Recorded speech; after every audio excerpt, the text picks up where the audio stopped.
بات یہ کہ رزق کمانے کے مسئلے میں بھی معتدل رہیں، کاروبار کریں، محنت کریں، منصوبہ بندی کریں، کوشش کریں، لیکن پیسے کمانے کے مسئلے میں ڈپریشن کا شکار نہ ہو۔ یعنی اس کو نہ جینے مرنے کا مسئلہ نہ بنائیں کہ اگر ایک مہینہ کاروبار صحیح چمکا ہے تو صحت بھی ٹھیک رہی ہے، اور اگلے مہینے اگر تھوڑے حالات خراب ہوئے ہیں تو بلڈ پریشر بھی کافی اوپر نیچے ہو گیا ہے۔ اس کو نفسیاتی مسئلہ نہ بنائیں۔ پہلے بھی کئی دفعہ کہہ چکا ہوں، پھر کہتا ہوں، 2-4-5 دوستوں سے پیار ہے تو 2-4 دفعہ انہی دنوں میں نا، سال کے بعد آ کے مجھے کچھ دن آتے ہیں نا کاروبار پہ، انہی دنوں میں آ کے انہوں نے مجھ سے کہا، دور سے آئے، کہا جناب ہم کاروباری بندے، حالات ٹھیک نہیں، کوئی دعا بتائیں۔ تو میں نے کہا جن دنوں ٹھیک ہوتے ہیں ان دنوں کیوں نہیں آتے؟ کہ آج کل حالات بڑے اچھے ہیں، کچھ شکر کا طریقہ بتائیں، کیوں نہیں آتے؟ کیا فلسفہ ہم نے اختیار کر لیا ہے؟ رزق کا وعدہ اللہ کا ہے، اس کو کمانے میں اور پیسے کمانے میں محنت کرنے کا حکم دیا گیا ہے۔ نبی پاک علیہ الصلوۃ والسلام نے فرمایا جدوجہد کرو، نکلو، اللہ پہ بھروسہ کر کے نکلو، جس طرح وہ پرندوں کو روزی دیتا تمہیں بھی دے گا، لیکن اس میں نفسیاتی مسئلہ نہ بنایا جائے، نفسیاتی نہ بنایا جائے۔ حضور علیہ الصلوۃ والسلام نے نا ایک جملے کے اندر اس مضمون کو اتنے حسین انداز میں سمیٹا ہے نا کہ مسلمان، یہ ابن ماجہ میں موجود ہے، مسلمان اگر ان 2 جملوں کو کبھی سمجھ جائے نا تو سکون آ جائے زندگی میں، اطمینان نصیب ہو جائے، تیقن کی دولت ملے۔ حضور فرمانے لگے رزق کمانے کے معاملے میں معتدل رہنا، کوئی بندہ اتنی دیر تک مرے گا نہیں جب تک اس کے حصے کا رزق اسے مل نہ جائے۔ اتنی دیر تک بندہ دنیا سے نہیں جائے گا، تیرا حصہ تیرے تک پہنچے گا۔ کبھی بھی بے آبرو ہو کے رزق کمانے کے چکر میں نہ پڑے، کبھی بھی ذہن پہ سوار نہ کر لیں کہ میرا کام نہیں چل رہا، کبھی بھی اس طرح کی طبیعت نہ بنائیں۔ وہ میں تھوڑی دیر پہلے عرض کر رہا تھا کہ ایک بزرگ نے نا 2 کنجوس لوگوں کو پہلے بلایا، کنجوس آدمی تھے اللہ ماشاء اللہ، تو ان کے سامنے کھانا رکھا، کھانا بڑا بہترین اعلیٰ کوالٹی کا، لیکن ان سے کہا کہ جناب ہم نے نا ایک سبق لینا ہے آپ سے، تو کھانا تو آپ کو ملے گا اور آپ کی مرضی کا پکایا ہے، پر کھانے کا طریقہ ہمارا ہے۔ انہوں نے کیا کیا، یہاں سے رکھ کے نا ان کے ہاتھ باندھ دیے۔ وہ پرانے زمانے میں جو جراح ہوتے تھے، بازو ٹوٹ جاتا تھا تو باندھتے تھے نا لکڑیاں رکھ کے، تو لکڑیاں رکھ کے نا ہاتھ باندھ دیے تاکہ یہ جوڑ موڑ نہ سکے، تو یہاں سے ہاتھ باندھ دیے کہ روٹی کھاؤ۔ کنجوس بندے تھے۔ اب انہوں نے لقمہ اٹھایا، ہاتھ بندھا ہوا، یہاں سے لے جا کے جب منہ میں پھینکا، وہ کپڑے بھی سارے الجھ گئے، حال بھی خراب ہو گیا، پر کھایا انہوں نے مزہ لے کے پورا۔ وہ بڑی بری حالت ہو گئی، وہ کنجوس تھے دونوں کو دسترخوان پہ روٹی کھائی جا رہی۔ اب ان دونوں کو سمجھانے کے لیے کہا کہ اب ہم تمہیں 2 اور لوگوں سے بھی ملواتے ہیں۔ اب 2 وہ بندے بلائے جو دل کے سخی تھے، جو رزق کے معاملے میں اس کا زیادہ حریص نہیں تھے، ان کی بھوک جو تھی وہ کہیں دور تک دکھائی نہیں دے رہی تھی۔ انہوں نے کہا جناب ادھر آئیں آپ دونوں بھی، ان کے بھی ہاتھ باندھ دیے گئے، کہا آپ نے روٹی کھانی ہے، آپ نفیس لوگ ہیں، ناراض نہ ہوئیے گا، سخی بندے ہیں، پر کھانا آپ نے کھانا ہے، تو ہماری مجبوری ہے، ہم نے آپ کے ہاتھ باندھ کے روٹی دینی ہے آپ کو۔ وہ 2 بندے بھی آمنے سامنے بٹھا دیے گئے، کھانا چن دیا گیا، ہاتھ یہاں سے باندھ دیے گئے، لیکن وہ سخی تھے۔ انہوں نے کہا جناب کوئی مسئلہ نہیں، اللہ تعالیٰ توفیق دے گا۔ انہوں نے کیا کیا، وہ لقمہ لگاتے اور ایک دوسرے کے منہ میں ڈالنا شروع کر دیتے، کھانا بھی کھا لیا، کپڑے بھی بچ گئے، نفاست بھی قائم رہ گئی، اور کسی قسم کی کوئی پریشانی آئی۔ کام خاصا مشکل ہے کسی کے منہ میں لقمہ دینا، یہ کام بڑا مشکل ہے، یعنی کھانا آ جائے، پک جائے، پاس پہنچ جائے، اور پھر اسے توڑ کے بنا کے اتنی محنت کر کے دے کسی کے منہ میں دینا۔ لیکن یہ دے کے دیکھو کپڑے بچ جائیں گے انشاءاللہ، نفاست نظر آئے گی، حسن نظر آئے گا، خوبصورتی نظر آئے گی، اس میں لطافت محسوس ہوگی، اس میں لگے گا کہ یہ بندہ ایسا ہے جسے اللہ تعالیٰ نے اپنے فضل سے عطا فرمایا ہے۔ تو غیر معتدل طریقہ بندے کو رسوا کر دیتا ہے، رسوا کر دیتا ہے۔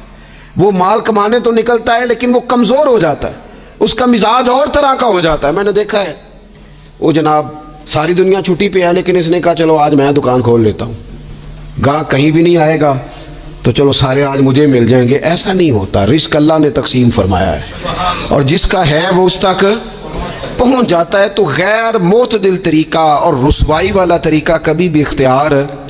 اسی طرح کا معاملہ سخاوت میں ہے۔ نبی پاک علیہ الصلوۃ والسلام نے فرمایا کہ جب صبح دن چڑھتا ہے تو فرشتے دعا کرتے ہیں، کہتے ہیں یا اللہ سخی کو زیادہ عطا فرما، اسے زیادہ دے۔ حضور فرماتے ہیں جو سخی ہوتا ہے نا، یہ لوگوں کے بھی قریب ہوتا ہے، اللہ تعالیٰ کے بھی قریب ہوتا ہے، اور جنت کے بھی قریب ہوتا ہے۔ اور یہ جو کنجوس ہوتا ہے یہ لوگوں سے بھی دور ہوتا ہے، اللہ تعالیٰ سے بھی دور ہو جاتا ہے، جنت سے بھی دور ہو جاتا ہے۔ سخاوت بڑی اعلیٰ چیز ہے، لیکن اس میں بھی معتدل رہنے کا کہا گیا ہے۔ معتدل، کچھ لوگ ایسے ہیں جو سخی نہیں ہوتے، یہ میں کوشش کروں گا تشریح آپ کے ذہن کے مطابق کر لوں۔ سخی مزاجن سخی، لیکن اگر کبھی چڑ جائے نا، وہ جتنے مرضی پیسے لے لو ان سے، مزاج میں سخاوت نہیں، لیکن اگر طبیعت ہے اس طرح کی کہ اگر ان کا ذہن آ گیا نا، کبھی کہیں کسی نے تعریف کر دی ہے، پوری خوشامد اس نے کر لی ہے، تو پھر تو جناب ساری جیب بھی آپ خالی کرا دیں۔ یہ مزاج کی سخاوت نہیں ہے، یہ تو آپ کی طبیعت کا وہ ابال ہے کہ اگر کسی بندے کو پتہ چل گیا کہ کس طرح کر کے آپ قابو آتے ہیں تو پھر وہ روز استعمال کرے گا، اور یہ ہوتا ہے، یہ ماحول ہوتا ہے۔ میں چونکہ مذہبی ماحول سے تعلق رکھتا ہوں، میں نے خود یہ دیکھا ہے کہ کوئی شخص اگر اس نے زیادہ بڑا منہ کھول کے لوگوں سے مانگنا شروع کر لیا تو پھر تو جناب بڑی بات ہے، مہنگا آدمی۔ اور اگر کوئی اپنی وفاداری قائم رکھتا ہے، خوشامد نہیں کر سکتا، اس کی طبیعت نہیں ہے کہ وہ 20-50 لوگوں کی خوشامد کرے، 10 کو حاجی صاحب کہے، 20 کو عاشق رسول کہے، اور 30-35 کو کہے جناب بڑی بات ہے، ہم نے تو بڑا دیکھا ہے، آپ تو بڑے بہترین لوگ ہیں، تو پھر جناب وہ اگر یہ کام اسے کرنا آتا ہے تو پھر اس کا مطلب ہے اسے دہاڑی بھی اچھی لگانی آتی، پھر اس کی آواز کا بھی زیادہ سریلا ہونا ضروری نہیں، پھر اللہ تعالیٰ معاف فرمائے، پھر بس ٹھیک ہے، اب میں کیا اس پر تبصرہ کروں، پھر تو ہم دیکھ رہے ہوتے ہیں جس کو وہ عاشق رسول کہہ رہے ہوتے ہیں نا۔ اور ایسی خطرناک، میرے سامنے ایک نعت خیق صاحب سے کہنے لگا، نعت حضور کی پڑھی جا رہی ہے، کبھی شعراء ایک کام کرتے تھے، وہ کہتے تھے شعر تیری نظر ہے، وہ غزل کا شعر ہے یا کوئی ایسا شعر ہے، لیکن ایک شعر ہے نعت کا، اس میں تو حضور کی تعریف ہے۔ نبی پاک کی تعریف کا شعر کسی بندے کی نظر کیسے ہو سکتا ہے جب اس میں ذکر ہی رسول پاک کا ہے؟ تو وہ نعت خان صاحب کہنے لگے، بندہ سامنے بیٹھا ہے، تھوڑا بہت میں بھی اسے جانتا ہی تھا، تو اسے کہنے لگے حاجی صاحب یہ شعر تہاڈی نظر ہے۔ میں نے آخیا تو مہربانی کر، یہ نظر کوئی اور شے کر لیا، یہ تو نعت ہے حضور کی، یہ نبی پاک کے لیے ہی رہنے دے، اس کی نظر تو نے کر دی ہے۔ تو نالے میں کیا یہ حاجی جنی دیر تک پیچھے بیٹھا سی انہیں دیر تو نظر کیتی نہیں، ان دتھیاں لے کے سامنے آئے تھے تو نظر نیاز شروع کر لی۔ نہ کریں یہ کام، اس سے کوفت پہ، اور آپ یقین کریں میں ذمہ داری سے کہتا ہوں یہ کام کرنے والا بھی تنگ ہوتا ہے، اور جس کے لیے کر رہا ہوتا ہے پتہ اسے بھی سارا ہی ہوتا ہے کہ چکر کیا چل رہا ہے، سب پتہ ہوتا ہے۔ تو اس تکلف میں جب انسان کام کرتا ہے تو کہاں تک بات جاتی؟ سخاوت کرے لیکن چڑھ کر کوئی کام نہ کرے۔ نبی پاک علیہ الصلوۃ والسلام نے فرمایا، حضور فرمانے لگے اس طرح خیرات نہ کرنا کہ تمہارے اپنے بچے بعد میں لوگوں کے سامنے ہاتھ پھیلاتے پھریں۔ حضرت سعد بن نبی وقاص رضی اللہ تعالیٰ عنہ نے عرض کیا تھا، یا رسول اللہ صلی اللہ تعالیٰ علیہ وسلم، میں سارا مال اللہ کی راہ میں خیرات کرنا چاہتا ہوں، میری ایک ہی بیٹی ہے، میں چاہتا ہوں سارا اللہ کے راستے میں دے دوں۔ تو حضور فرمانے لگے نہیں بھائی، تو چوتھا حصہ دے، 3 حصے اپنی بچی کے لیے، بیویوں کے لیے، باقیوں کے لیے رکھ لے، لیکن تو یہ کام نہ کر۔ تو میرے عزیز زندگی میں خرچ کرنے میں بھی اعتدال کا مظاہرہ کریں۔ مجھے پتہ ہے اچھی طرح کہ ہمارے ہاں ایک مزاج بن جاتا ہے، طبیعت بن جاتی ہے کہ اگر کسی شخص کو آپ تھوڑی سی مدد کرتے ہیں تو وہ سمجھتا ہے کہ اگر اس نے مجھے 20,000 دیا ہے تو یقیناً اس کے گھر میں 50 لاکھ پڑا ہے، وہ پھر اگلے ہفتے دوبارہ آتا ہے، ایک نئی مجبوری کا بھی اظہار کرتا ہے۔ یہ ساری چیزیں ہوتی ہیں، ان چیزوں کے بیچ ہی آپ کو نیکی کرنی ہے، لیکن افراط و تفریط سے بچنا ہے۔ اسی طرح کا معاملہ اپنی زندگی کے دیگر معاملات میں کریں۔ نبی پاک علیہ الصلوۃ والسلام نے نا سادگی کو پسند کیا ہے، حضور سادگی کو پسند کرتے، کھانے کے معاملے میں بھی اور کپڑوں کے معاملے میں بھی، لیکن اچھا لباس پہننے کی اجازت دیتے۔ حضور علیہ الصلوۃ والسلام نے ایک موقع پر ارشاد فرمایا کہ اگر کسی بندے کے پاس گنجائش ہے تو اسے اجازت ہے کہ 2 جوڑے کپڑوں کے کام کاج کے لیے رکھ لے، 2 جوڑے جمعے کے لیے رکھ لے۔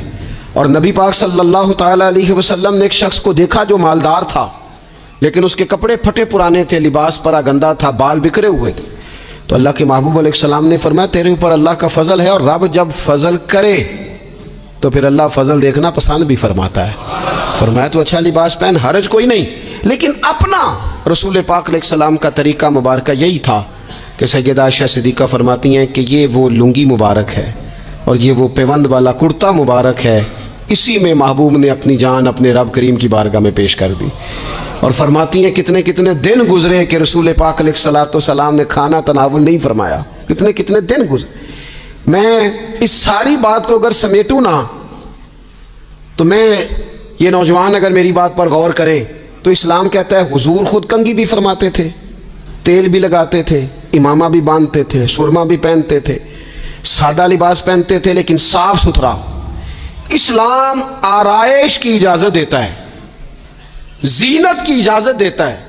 آپ کنگھا کریں، تیل لگائیں، خوشبو لگائیں، سرما لگائیں، صاف لباس پہنے، کپڑے دھلے ہوئے پہنے۔ حضور نے حکمن کہا، تاکیدن کہا کہ جمعے والے دن نہا کے مسجد میں آیا کرو۔ اسلام آرائش کی اجازت دیتا ہے، بس نمائش سے منع کرتا ہے۔ دکھاوا نہ کرو، نمائش نہ کرو۔ یہ نہ کہو کہ میں نے اتنے لاکھ کا پہننا ہے، ذرا لاکھ پتہ جائے لوگوں کو۔ یہ نہ مزاج بناؤ کہ اوہو یہ تو میں نے جناب پچھلے ہفتے بھی پہنا تھا، یہ تو میں نے منگنی والے دن بھی پہنا تھا، نکاح والے۔ یہ نمائش ہے، نمائش سے اسلام منع کرتا ہے۔ اللہ کے پیارے رسول صلی اللہ تعالی علیہ وسلم نے فرمایا جس نے دنیا میں شہرت کا لباس پہنا، اس طرح کا لباس پہننا چاہا، اس طرح کے کپڑے زیب تن کرنا چاہے جس سے محسوس ہو کہ میں ایک بڑا آدمی ہوں، میں مالدار آدمی ہوں، جس نے دنیا کے اندر شہرت کا لباس پہنا، اللہ قیامت کے دن اسے ذلت کا لباس پہنائے گا۔ یہ معتدل کیوں نہیں رہا؟ اس نے کیوں حد سے تجاوز کیا؟ اس کو اس طرح نہیں کرنا چاہیے تھا۔ رسول رحمت صلی اللہ تعالی علیہ وآلہ وسلم نے ہمیں جس چیز کی اجازت دی ہے وہ کام ہم کر سکتے ہیں، اور جس سے نبی پاک علیہ الصلوۃ والسلام نے ہمیں روکا ہے اس کام سے ہم نے بچنا ہے۔